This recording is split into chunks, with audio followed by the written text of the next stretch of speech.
Before we begin, I'd like to just say that we have a large team of very talented people in China. We've had a negotiation going on for about 2 days. It's going extremely well. Who knows what that means, because it only matters if we get it done, but we're very much working very closely with China and President Xi, who I respect a lot. Very good relationship that we have. And we're a lot closer than we ever were in this country with having a real trade deal. We're covering everything, all of the points that people have been talking about for years that said couldn't be done, whether it was theft or anything. The unfairness. We've been losing, on average, $375 billion a year with China. A lot of people think it's $506 billion. Some people think it's much more than that. We're going to be leveling the playing field. The tariffs are hurting China very badly. They don't want them, and frankly, if we can make the deal, it'd be my honor to remove them. But otherwise, we're having many billions of dollars pouring into our treasury. We've never had that before with China. It's been very much of a one-way street. So that's happening, and the relationship with China is very good. But I think they finally respect our country. They haven't respected us for a long time. Not for a long time. The UK and the U.S., as you probably have been seeing and hearing, we're agreeing to go forward and preserve our trade agreement. You know all of the situation with respect to Brexit and the complexity and the problems, but we have a very good trading relationship with UK, and that's just been strengthened further.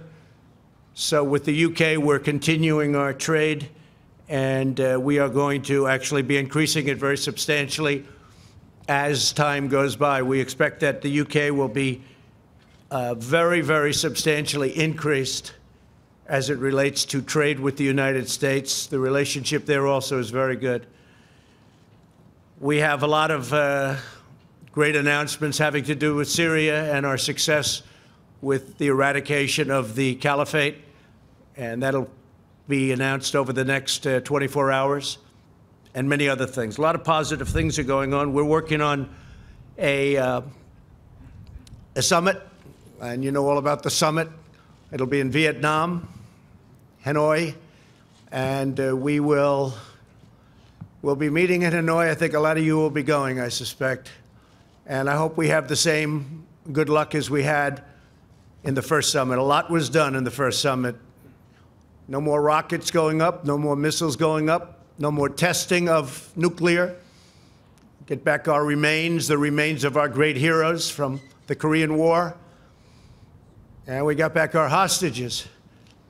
But we hope we're going to be very much equally as successful. I'm in no rush for speed. We just don't want testing. The sanctions, as you know, remain. Everything is remaining. China's been helping us. And Russia's been helping us. And South Korea, I think you can say, has been, we've been working very closely with South Korea, with Japan. But China, Russia on the border have really been at least partially living up to what they're supposed to be doing, and that's okay, as per the United Nations. So we will have a meeting on the 27th and 28th of February. And I think that will be a very successful one. I look forward to seeing Chairman Kim. We have also established a very good relationship, which has never happened between him or his family and the United States. They have really taken advantage of the United States. Billions of dollars has been paid to them.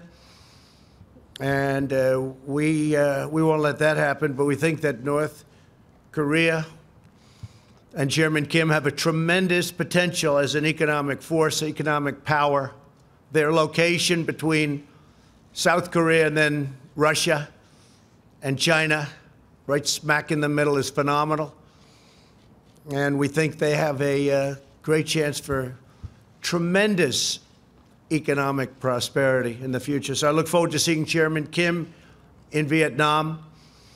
Today, I'm announcing several critical actions that my administration is taking to confront a problem that we have right here at home. We fight wars that are 6,000 miles away, wars that we should have never been in many cases, but we don't control our own border.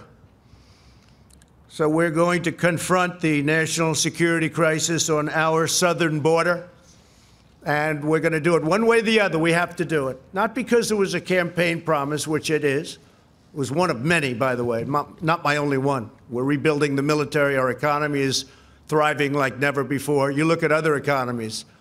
They're doing terribly, and we're doing phenomenally. The market is up tremendously today. Not that that's anything, but, you know, because I'll go back in and they'll say, oh, the market just went down. But the market is getting close to the new highs that we created. We have all the records. We have every record, but we're getting close to that point again where we'll create new records. So our country is doing very well economically, and we've done a lot. But one of the things I said I have to do and I want to do is border security, because we have tremendous amounts of drugs flowing into our country, much of it coming from the southern border. When you look and when you listen to politicians, in particular certain Democrats, they say it all comes through the port of entry. It's wrong. It's wrong. It's just a lie. It's all a lie. They say walls don't work. Walls work 100%. Whether it's El Paso, I really was smiling because the other night I was in El Paso. We had a tremendous crowd, and And I asked the people, many of whom were from El Paso, but they came from all over Texas. And I asked them, I said, let me ask you, as a crowd, when the wall went up, was it better? You were there, some of you.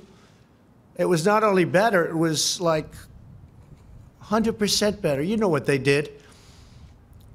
But that's only one example. There are so many examples. In El Paso, they have close to 2,000 murders right on the other side of the wall. And they had 23 murders. It's a lot of murders. But it's not close to 2,000 murders, right on the other side of the wall in Mexico. So everyone knows that walls work, and there are better examples than El Paso, frankly. You just take a look almost everywhere.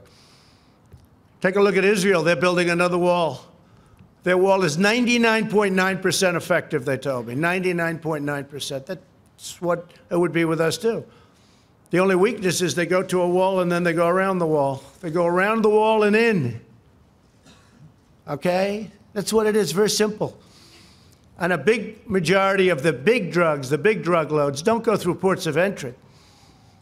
They can't go through ports of entry. You can't take big loads because you have people. We have some very capable people, the Border Patrol, law enforcement, looking. You can't take human traffic, women and girls. You can't take them through ports of entry. You can't have them tied up in the back seat of a car or a truck or a van. They open the door. They look. They can't see three women with tape in their mouth or three women whose hands are tied. They go through areas where you have no wall. Everybody knows that. Nancy knows it. Chuck knows it. They all know it. It's all a big lie. It's a big con game. You don't have to be very smart to know.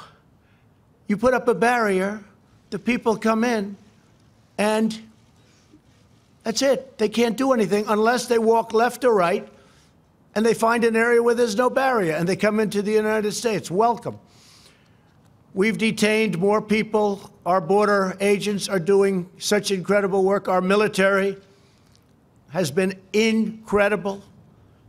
We put up barbed wire on top of certain old walls that were there. We fixed the wall and we loaded up with barbed wire. It's very successful. But our military has been fantastic, and I want to thank them. And it's very necessary. We've broken up 2 caravans that are on their way. They just are breaking. They're in the process of breaking up. We have another one that we haven't been able to break up yet. We've been actually working with Mexico much better than ever before. I want to thank the president. I want to thank Mexico. They have their own problems. They have the largest number of murders that they've ever had in their history. Almost 40,000 murders. 40,000. And they got to straighten that out, and I think they will. But I just want to thank the president because he's been helping us with these monstrous caravans that have been coming up. We had one that was up to over 15,000 people. It's largely broken up. Others have gotten through. And in Tijuana, you have a lot of people staying there. If we didn't have the wall up and if we didn't have the wall secured and strengthened, they would have walked right through. They'd be welcome to the United States. One of the things we'd save just a tremendous amount on would be sending the military. If we had a wall, we don't need the military because we'd have a wall. So I'm going to be signing a national emergency. And it's been signed many times before. It's been signed by other presidents. From 1977 or so, it gave the presidents the power. There's rarely been a problem. They sign it. Nobody cares. I guess they weren't very exciting. But nobody cares. They sign it for far less important things in some cases, in many cases. We're talking about an invasion of our country with drugs, with human traffickers, with all types of criminals and gangs.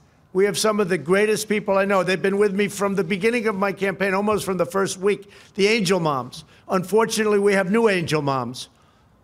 One incredible woman just showed me her daughter, who we're talking about killed in the year of 18. I said, I haven't seen you before. She said, no, I'm new. I said, that's too bad. It's too bad. It's so sad. Stand up just for a second. Show how beautiful your girl was.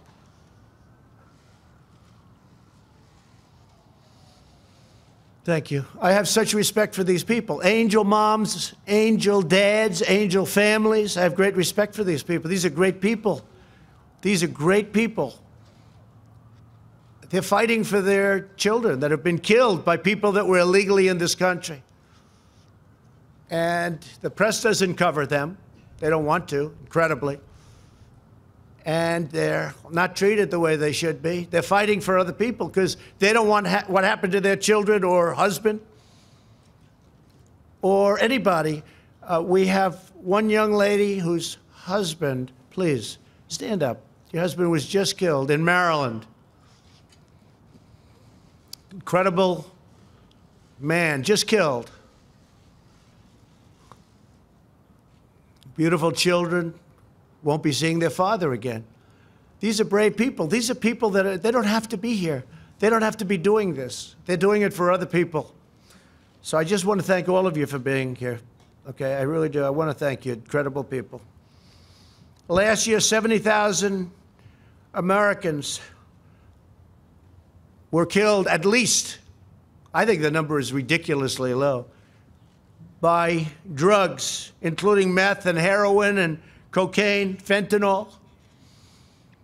Now, one of the things that I did with President Xi in China when I met him in Argentina at a summit, before I even started talking about the trade, it was a trade meeting. It went very well, but before I talked about trade, I talked about something more important. I said, listen, we have tremendous amounts of fentanyl coming into our country, kills tens of thousands of people. I think far more than anybody registers. And I'd love you to declare it a lethal drug and put it on your criminal list. And their criminal list is much tougher than our criminal list. Their criminal list, a drug dealer gets a thing called the death penalty. Our criminal list, a drug dealer gets a thing called, how about a fine? And when I asked President Xi, I said, do you have a drug problem? No, no, no. I said, you have 1.4 billion people. What do you mean you have no drug problem? No, we don't have a drug problem. I said, why? Death penalty. We give death penalty to people that sell drugs. End of problem. What do? We set up blue ribbon committees. Lovely men and women. They sit around a table, they have lunch, they eat, they dine, and they waste a lot of time. So if we want to get smart, we can get smart. You can end a drug problem. You can end it a lot faster than you think. But President Xi's agreed to put fentanyl on his list of deadly drugs. And it's a criminal penalty, and the penalty is death. So that's frankly one of the things I'm most excited about in our trade deal. You want to know the truth? I think maybe there's no more important point. We're going to make billions of dollars with this trade deal. It's going to be great for our country and great for China, I hope. Their market's down close to 40%. Our market's way up. We've picked up, since my election, trillions of dollars of worth. Trillions, many trillions. And China's lost trillions of dollars. But I want it to be good for China, and I want it to be good for the United States. So we'll see what happens. China's coming here next week, by the way. They're coming home, the traders. And then China's coming here next week. And then I'll be meeting with President Xi at some point after that to maybe for some remaining deals, we'll make them directly one-on-one ourselves. So we're going to be signing today and registering national emergency. And it's a great thing to do because we have an invasion of drugs, invasion of gangs, invasion of people, and it's unacceptable. And by signing the national emergency, something signed many times by other presidents, many, many times, President Obama. In fact, we may be using one of the national emergencies that he signed having to do with cartels, criminal cartels. It's a very good emergency that he signed, and we're going to use parts of it in our dealings on cartels. So that would be a second national emergency, but in that case, it's already in place. And what we really want to do is simple. It's not like it's complicated. It's very simple. We want to stop drugs from coming into our country. We want to stop criminals and gangs from coming into our country. Nobody's done the job that we've ever done. I mean, nobody's done the job that we've done on the border. And in a way, what I did by creating such a great economy, and if the opposing party got in, this economy would be down the tubes. You know, I hear a lot of people say, oh, well, but maybe the previous administration. Let me tell you, the previous administration, it was heading south, and it was going fast. We would have been down the tubes. The regulations were strangling our country, unnecessary regulations. By creating such a strong economy, you just look at your televisions or see what's going on today, it's through the roof. What happens is more people want to come. So we have far more people trying to get into our country today than probably we've ever had before. And we've done an incredible job in stopping them, but it's a massive number of people. If we had the wall, it would be very easy. We would make up for the cost of the wall just in the cost of the fact that I would be able to have fewer people. We wouldn't need all of this incredible talent, some of whom are sitting in the first row. You wouldn't need all of this incredible talent. We would get thousands of law enforcement people, including Border Patrol. You put them in different areas. You have them doing different things. Law enforcement and Border Patrol. And I want to thank law enforcement, and I want to thank Border Patrol, and I want to thank ICE. ICE is abused by the press and by the Democrats. And by the way, we're going to be taking care of ICE. You know, we talk about the new bill. We're going to be taking care of ICE. They wanted to get rid of ICE. And the bill is just the opposite of that. A lot of good things happen. So that's the story. We want to have a safe country. I ran on a very simple slogan, make America great again. If you're going to have drugs pouring across the border, if you're going to have human traffickers pouring across the border in areas where we have no protection, in areas where we don't have a barrier, then very hard to make America great again. But we've done a fantastic job, but we haven't been given the equipment. We haven't been given the walls. And in the bill, by the way, they didn't even fight us on most of the stuff. Ports of entry, we have so much money, we don't know what to do with it. I don't know what to do with all the money they're giving us. It's crazy. The only place they don't want to give us much money, $1,375,000,000, Sounds like a lot, but it's not so much, although we're putting it to much better use than it used to be. A lot of the past administrations, it was easy to get, they didn't build, or they didn't do what they could have done. It would have been great. It would have been great to have done it earlier, but I was a little new to the job, a little new to the profession. And we had a little disappointment for the first year and a half. People that should have stepped up did not step up. They didn't step up, and they should have. It would have been easy. Not that easy, but it would have been a lot easier. But some people didn't step up. But we're stepping up now. So we have a chance of getting close to $8 billion. Whether it's $8 billion or $2 billion or $1.5 billion, it's going to build a lot of wall. We're getting it done. We're right now in construction with wall in some of the most important areas. And we have renovated a tremendous amount of wall, making it just as good as new. That's where a lot of the money has been spent on renovation. In fact, we were restricted to renovating, which is okay. But we're going to run out of areas that we can renovate pretty soon. And we need new wall. So I want to thank everybody for being here. I want to thank in particular the angel moms and dads for being here. Thank you very much. We have great respect for you. The real country, our real country, the people that really love our country, they love you. So I just want you to know that. I know how hard you fight, and I know how hard a fight you're having.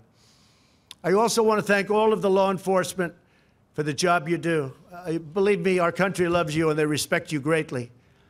And we're giving you a lot of surplus. We're giving you surplus military equipment, which a lot of people didn't like giving previous to this administration. But hundreds of millions of dollars of surplus equipment. And as we get it, as you know, we send it down, and you have much better protection. But I really appreciate you being here.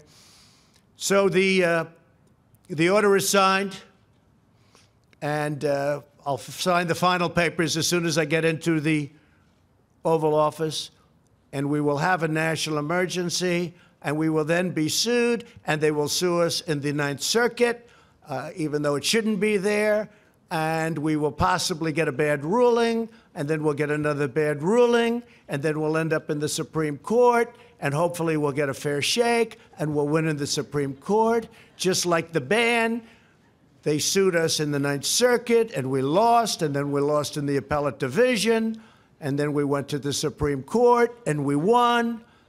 And it was very interesting, because yesterday they were talking about the ban, because we have a ban. It's very helpful, Madam Secretary. Is that right? Without the ban, we'd have a bigger problem. We have a ban on certain areas, certain countries, depending on what's going on in the world. And we won. But somebody said, President Trump lost on the ban. Well, he was right. I lost at the lower court. He didn't say that we ultimately won at the United States Supreme Court. They didn't want to say that. They didn't want to go that far. They were saying how I lost. The person sitting right up here, Donald Trump lost on the ban. Yeah, I did. And then I lost a second time. You should have said that, too. And then it went to the Supreme Court, and I won. Didn't want to take it that far. But we won on the ban, and we won on other things, too.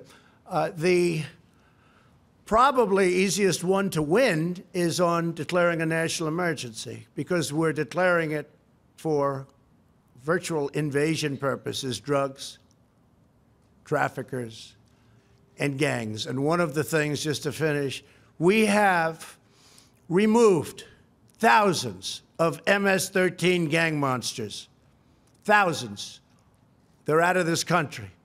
We take them out by the thousands, and they are monsters.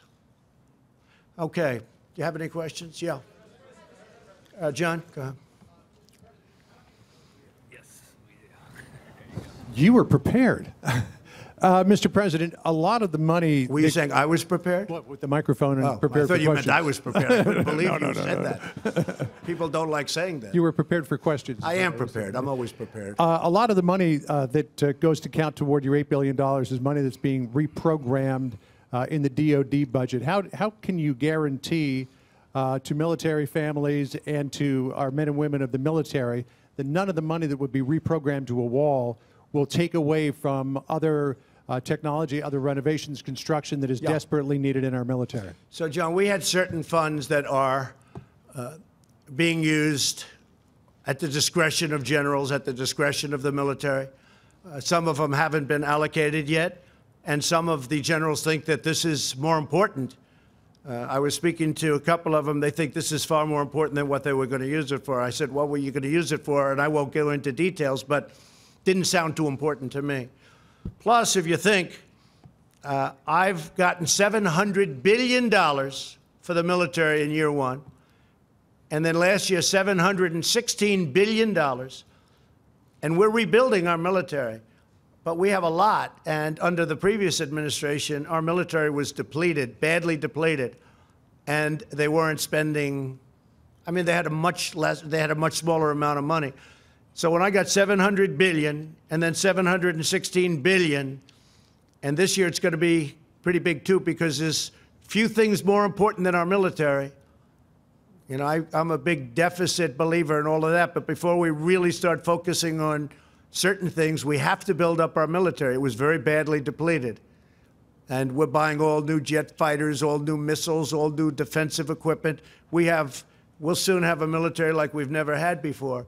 But when you think about the kind of numbers you're talking about, so you have $700 billion, $716 billion, when I need $2 billion, $3 billion out of that for a wall, which is a very important instrument, very important for the military because of the drugs that pour in. And as you know, we have specific rules and regulations where they have drugs and what you can do in order to stop drugs, and that's part of it too. We're taking a lot of money from that realm also.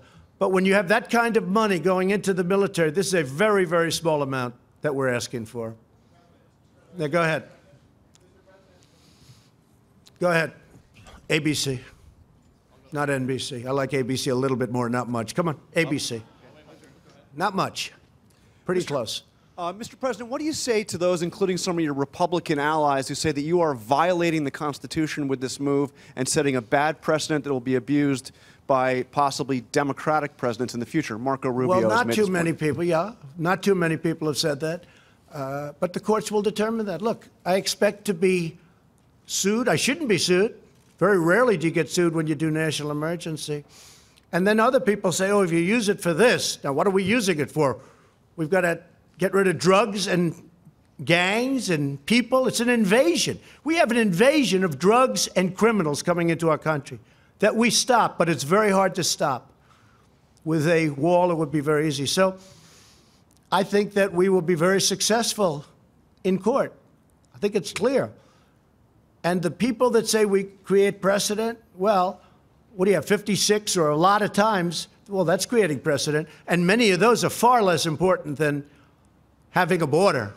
You don't have a border, you don't have a country. You know, we fight, before I got here, we fight all over the world to create borders for countries. But we don't create a border for our own country. So I think what will happen is, sadly, we'll be sued, and sadly, it'll go through a process, and happily, we'll win, I think. Go ahead.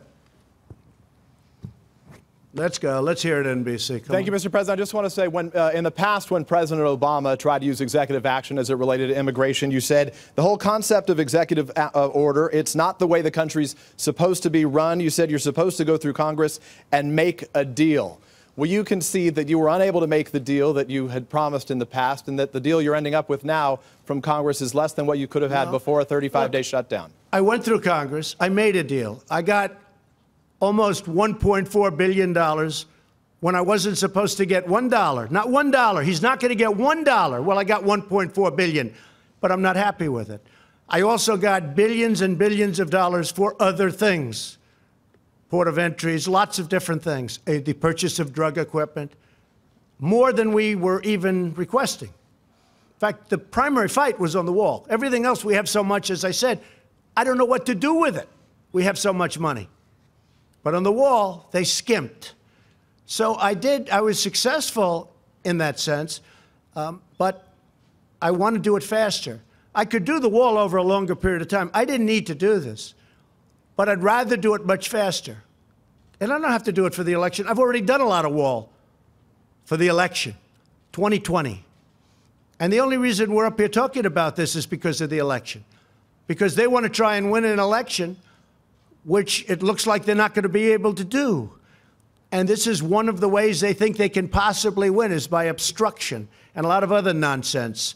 And I think that I just want to get it done faster. That's all. Okay. Yes, ma'am. Go ahead. Thank you, Mr. President. Roberta Rampton from Reuters. I wanted to ask about China.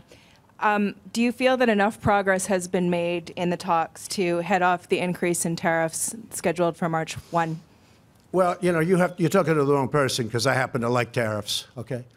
I mean, we're taking in billions and billions of dollars in tariffs from China. And our steel industry now, as an example, we dumped steel. Much of it comes from China at 25%. Our steel industry is so vibrant now again. They're building plants all over the United States. It's a beautiful thing. And from a defensive standpoint, and from any standpoint, you need steel. You know, you can do without certain industries. Our country cannot do without steel. So I love tariffs, but I also love them to negotiate. And right now, China is paying us billions of dollars a year in tariffs. And I haven't even started. Now, here's the thing. If we make a deal, they won't have to pay. You know, it'll be a whole different story. They won't be paying that, but we'll have a fair deal. There won't be intellectual property theft. There won't be so many other things that have gone on. And no other president has done this. No other president. We didn't have a deal with China. You had the WTO, one of the worst trade deals ever made, probably even worse than NAFTA, if that's believable, which is, you know, hard to believe, because I think NAFTA was just a disaster. It was a total disaster for our country. And now we made the USMCA, which is going to be a great deal. And by the way, the USMCA from Mexico, that's United States, Mexico, Canada, that's where the money's coming from, not directly but indirectly, for the wall. And nobody wants to talk about that, because we're saving billions and billions of dollars a year if Congress approves that deal. Now, they might not want to approve a deal just because they'll say, one of the things I'm thinking of doing, this has never been done before. No matter how good a deal I make with China, if they sell me Beijing for $1, if they give me 50% of their land and every ship that they've built over the last 2 years, which is a lot, and they give them to me free, the Democrats will say, what a lousy deal. That's a terrible deal.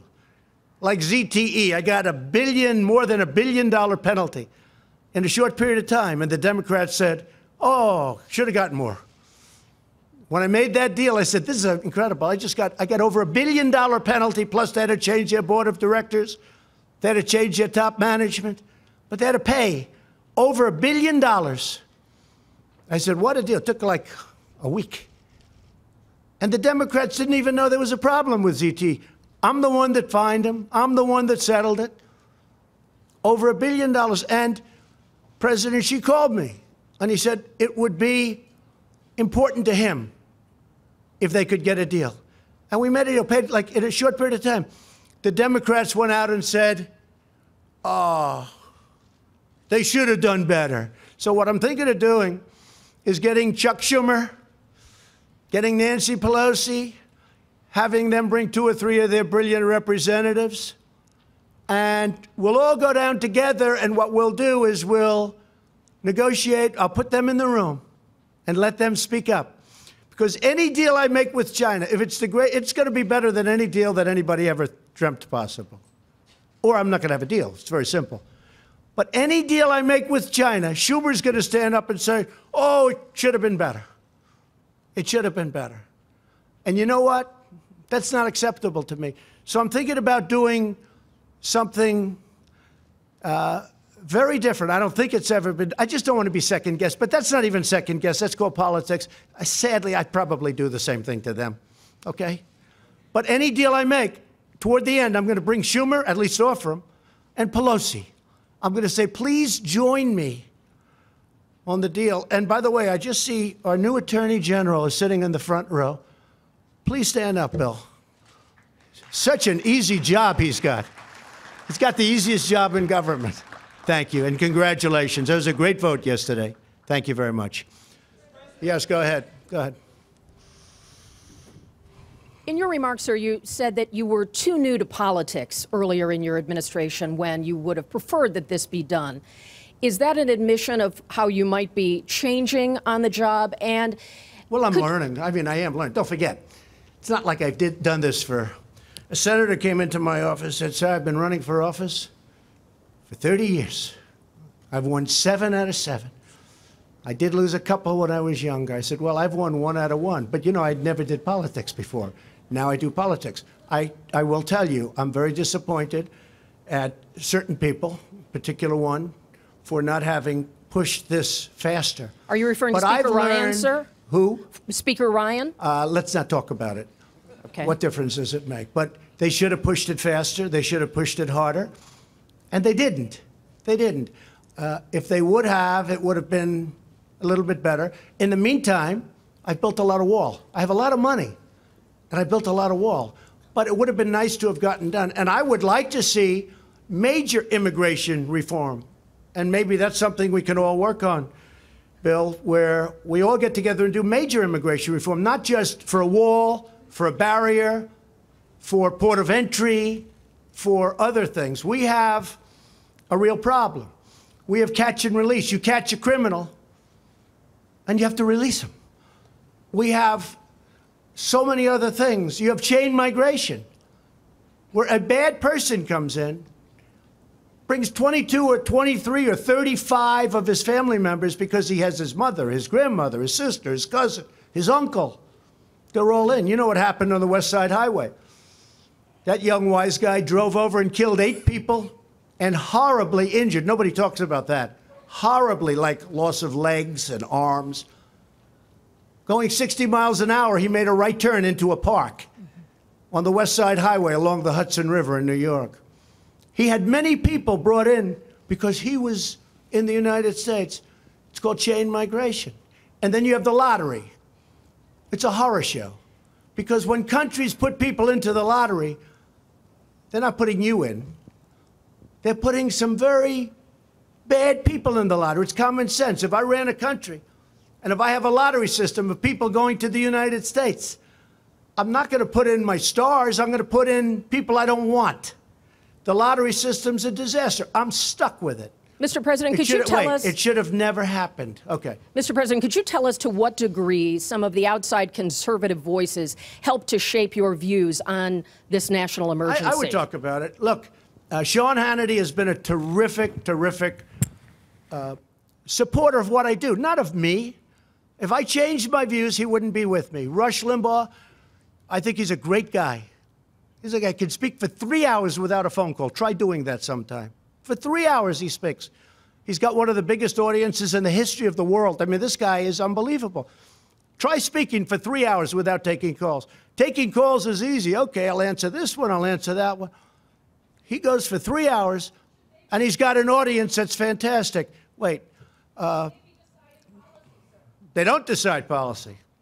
In fact, if I went opposite, I mean, they have somebody, Ann Coulter. I don't know her. I hardly know her. I haven't spoken to her in way over a year. But the press loves saying Ann Coulter. Probably if I did speak to her, she'd be very nice. I just don't have the time to speak to her.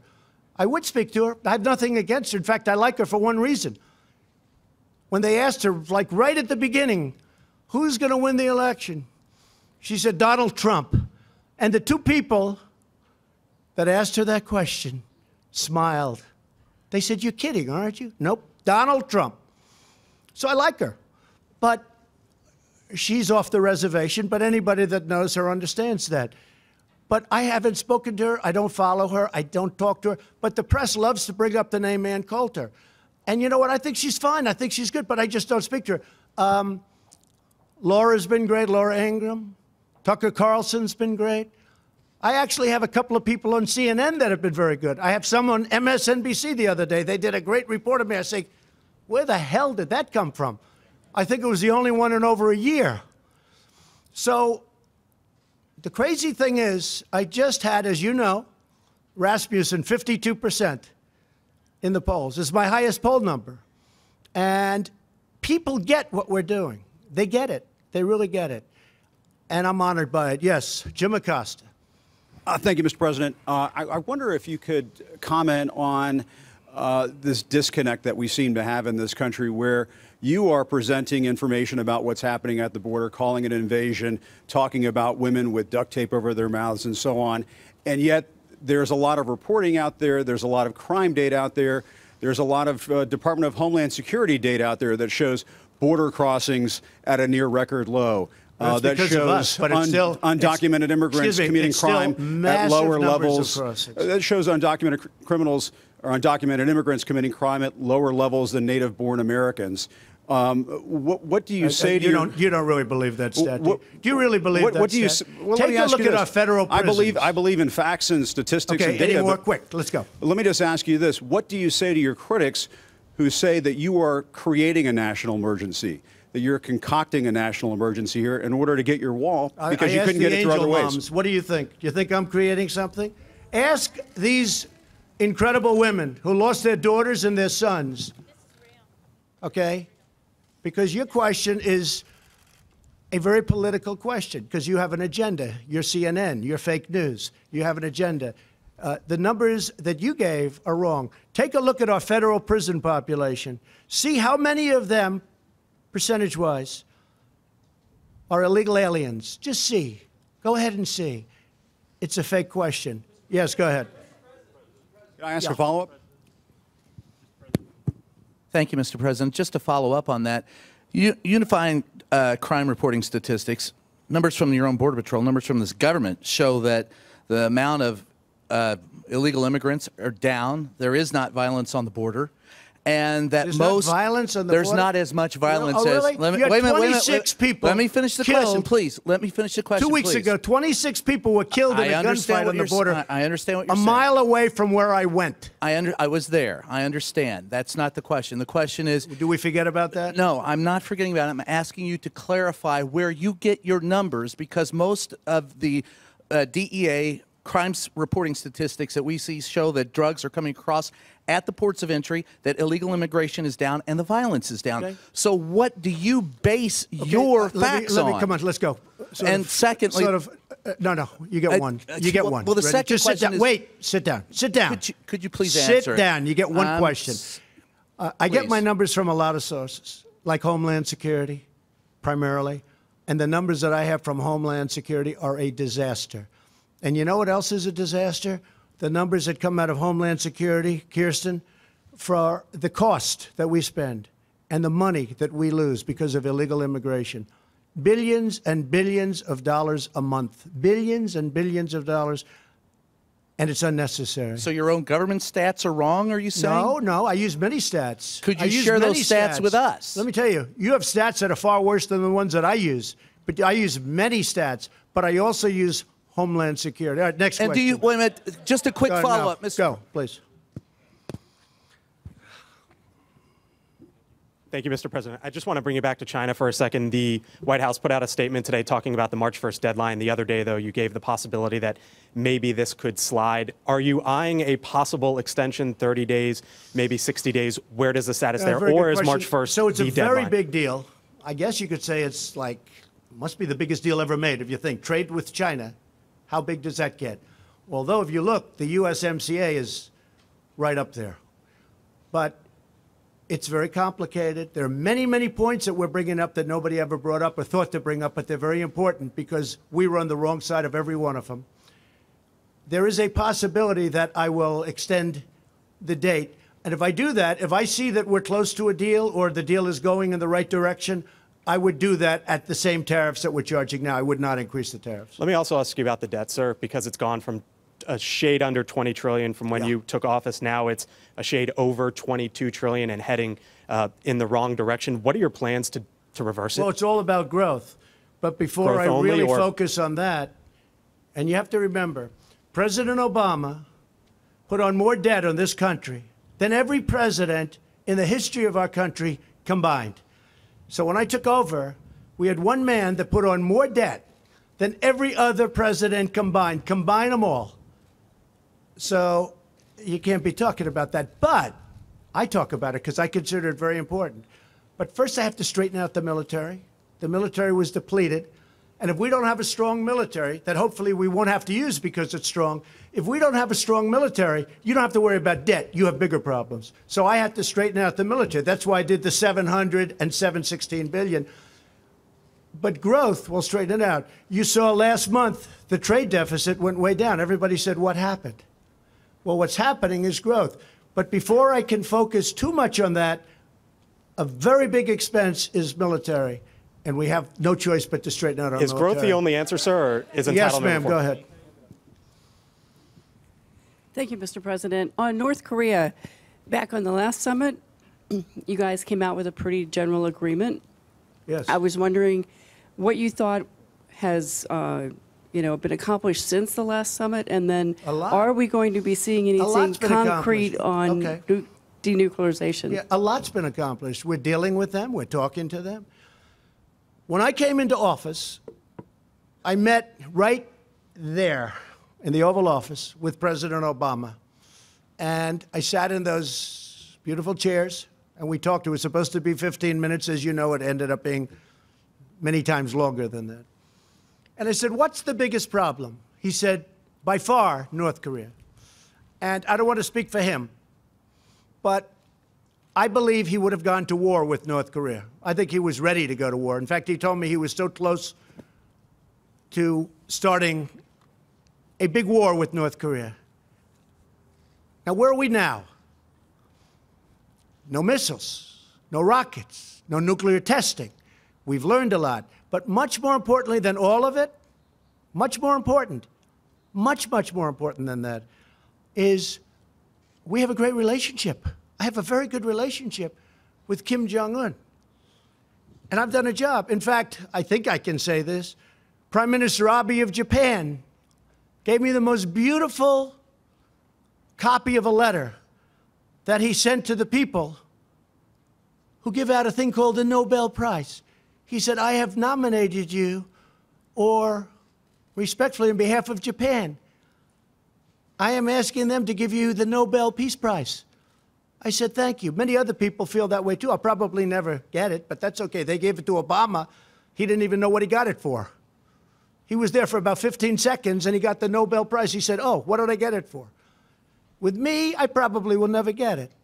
But if you look at Idlib province in Syria, I stopped the slaughter of perhaps 3 million people. Nobody talk about that. They don't talk about that. Russia and Iran and Syria were going to go in and perhaps destroy 3 million people in order to get 45,000 terrorists. And I heard about it from a woman who had her parents and her brothers living there, and she said, please, please. And I said, no, it can't happen. What are you talking about? No, they're going to get, and I come home and I read a certain paper where the story was there that they were actually forming to go into, to really do big destruction. And I put out a statement that you better not do it.